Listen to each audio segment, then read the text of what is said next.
Assalamualaikum warahmatullahi wabarakatuh dan selamat siang. Mohon izin Pak, Kadet Madya atas nama Muhammad Farhan dari kelas Teknika 4F dengan NIT 2342130. Baik, pada kesempatan siang hari ini saya akan menjelaskan materi mengenai transisi kapal diesel konvensional ke kapal hybrid. Proses adaptasi menyeluruh. 1. Latar belakang transisi dalam menghadapi tantangan perubahan iklim dan meningkatnya regulasi lingkungan global. Industri maritim pada hari ini berada di bawah tekanan besar untuk mengurangi jejak karbon yang kapal berbasis sistem propulsi diesel konvensional dikenal akan menghasilkan emisi yang tinggi, termasuk karbon dioksida ataupun CO2, nitrogen oksida atau NOx, dan sulfur oksida atau SOx. Teknologi kapal hybrid hadir sebagai solusi transisi antara sistem fosil dan kapal listrik penuh atau biasa kita sebut zero emission vessel. 2. Proses adaptasi secara umum. Proses adaptasi mencakup 7 tahap utama. 1. Identifikasi dan studi awal evaluasi kebutuhan operasional kapal dengan pola operasi seperti start and stop. Waktu idle yang lama seperti kapal feri, kapal patroli, kapal tonda sangat cocok untuk menggunakan sistem yang hybrid. Rute pendek dan pelayaran di area terbatas memudahkan pengisian baterai ataupun recharging. B. Studi kelayakan. Apakah akan melakukan retrofit kapal yang ada atau membangun kapal hybrid yang baru? Pertimbangan biaya total kepemilikan seperti TCO atau total cost of ownership selama 10-20 tahun. Analisis risiko mulai dari keamanan baterai, kompatibilitas, komponen lama, kesiapan kru, dan lain sebagainya. C. Analisis stakeholder, pemilik kapal, operator pelabuhan, badan klasifikasi dan regulator, vendor teknologi seperti motor listrik, baterai, dan EMS. 2. Perancangan sistem hybrid dan integrasi.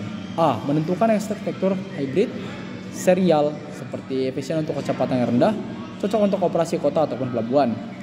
Paralel, fleksibel untuk operasi laut terbuka dan pelayaran panjang. Combine, serial, paralel. Paling fleksibel namun kompleks dan mahal.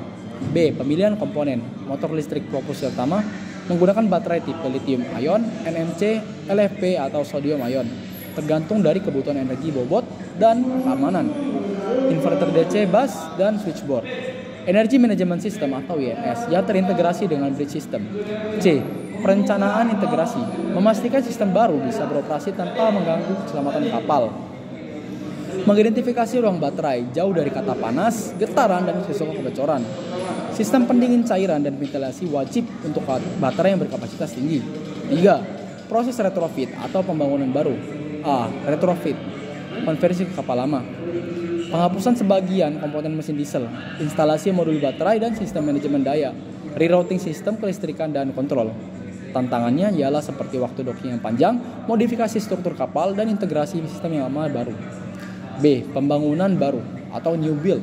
Kapal didesain dari awal untuk mendukung hybrid, penempatan sistem propulsi dan daya lebih efisien, potensi adopsi teknologi tambahan seperti panel surya, wind assist, fuel cell. 4. Pengembangan kapasitas kru dan pelatihan. A. Kurikulum baru, sistem kelistrikan tegangan tinggi, operasi sistem hybrid atau transisi antar mode, keselamatan baterai dan manajemen thermal runaway. B. Pelatihan reguler, simulasi mode hybrid, full, electric, boost mode, silent mode, diagnostik dan pemecahan masalah sistem otomatis.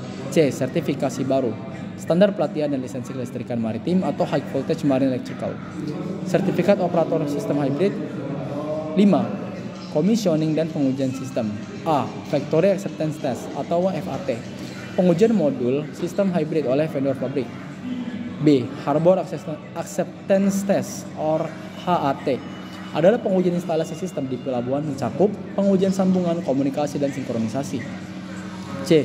Sea Trial evaluasi performa di laut, daya dorong, efisiensi stabilitas sistem pada berbagai mode operasi, pengujian waktu dari transisi diesel ke listrik dan pengaruhnya terhadap manuver kapal. 6. Operasi pemeliharaan dan optimasi. A. Mode operasi pintar, full electric mode saat di pelabuhan atau area sensitif atau bisa kita sebut ECA. Hybrid mode, penggunaan gabungan untuk efisiensi. Diesel mode adalah mode di mana saat performa tinggi dibutuhkan. B. Manajemen baterai dan daya siklus, pengisian dan pengosongan yang dioptimalkan, prediksi umur baterai dan strategi perawatan. C. Pemeliharaan terencana, inspeksi visual dan diagnostik sebagai sistem kelistrikan, penggantian modul yang mulai menurun performanya, audit efisiensi dan konsumsi energi tahunan. 7. Evaluasi dampak dan keuntungan. A. Efisiensi energi, pengurangan konsumsi bahan bakar sebanyak 20-40% pada rute tertentu, dan juga reduksi emisi NOx dan SOx signifikan. B. Ekonomi. ROI dalam 5-8 tahun tergantung pola operasionalnya, serta penurunan biaya operasional tahunan atau OPEX. C. Citra dan reputasi. Meningkatkan daya saing di tender pemerintah ataupun BUMN, serta kepatuhan ESG atau Environmental Social Governance. 3. Studi kasus hipotetik.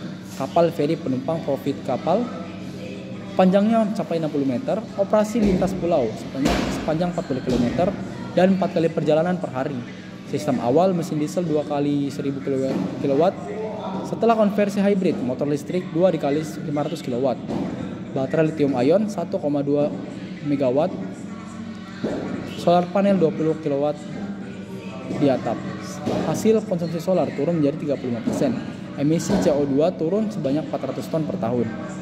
Sehingga operasi di pelabuhan tanpa suara dan emisi ROI tercapai dalam 6 tahun. 4. Tantangan umum dan strategi mengatasinya. Tantangan solusi biaya awal tinggi, skema pembiayaan hijau, subsidi pemerintah ketersediaan, teknisi yang terlatih, kolaborasi dengan institusi pelatihan maritim, integrasi sistem, lama audit sistem, dan awal penggunaan interface standar, manajemen panas, baterai, sistem pendingin cair, dan alarm suhu real time. Serta persetujuan badan klasifikasi keterlibatan sejak awal alat desain dan simulasi digital. 5. Tren masa depan. Hybrid sebagai transisi menuju zero emission, hybrid plus hidrogen or fuel cell adalah untuk kapal laut dalam seperti deep sea. Lalu setelah itu hybrid plus renewable recharging atau bisa kita sebut solar offshore wind. Itu berguna untuk mendukung self-sufficiency. Lalu ada hybrid plus AI based energy management untuk optimisasi otomatis dan prediktif. Kesimpulannya adalah proses adaptasi kapal diesel ke hybrid bukan sekedar mengganti mesin, melainkan transformasi menyeluruh pada cara kerja kapal dan ekosistem operasionalnya. Dengan perencanaan matang, pelatihan kru, dan dukungan teknologi, kapal hybrid dapat menjadi jembatan menuju era pelayaran yang lebih ramah lingkungan dan efisien. Sekian yang dapat saya sampaikan. Wabillahi taufiq wal hidayah. Wassalamualaikum warahmatullahi wabarakatuh.